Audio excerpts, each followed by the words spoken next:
আমি কি দিয়া বুঝাইতাম? আম পাতা, জাম পাতা, বড়ই পাতার কোনো অভাব নাই। কোনো পাতা দিয়া বড়ই, কোনো পাতা দিয়া গরম জল করে না, বড়ই পাতার পানি দিয়া কেন গরম জলটা করে? আম পাতা কি দোষ করলো, জাম পাতা কি দোষ করলো, বড়ই পাতা দিয়া কেন গরম জল করা হয়? এই কথাতে কোনো মৌলবি কয় না। লাল কাপড়, নীল কাপড়, হলুদ কাপড়, কত কাপড় দেখলাম, কবরের কাপড়টা কেন ভাইজান সাদা? এই সাদা দিয়া কেন দাফন করা হয়? এই কথা দিয়ে পৃথিবীর কোনো মৌলবি কয় না রে। এ আমার যুবক,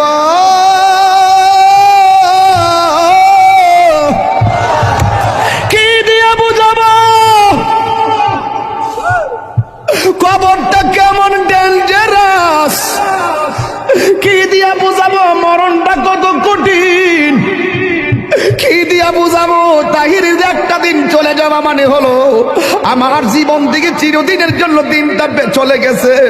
কোটি টাকা দিয়েও এই ঘন্টার সময়টা আনতে পারতাম না। এখন আমি শ্বাস ফালাইতাছি, 1 টাকা বিল দেওয়া লাগে না। নদীর পারে হাওয়া খাই, বিল দেওয়া লাগে না। পল্লী বিদ্যুতের ফ্যান বাতাস খাইলে বিল দেওয়া লাগে। আইসিইউতে ঢুকা গেলে দিনে 50,000 টাকা গোনা লাগে। আমার আল্লাহ যে কত নিয়ামতের বাতাস আমরারে ঢুকাইতাছে, বাইরে কইরাইতাছে, 1 টাকা বিল নেই না।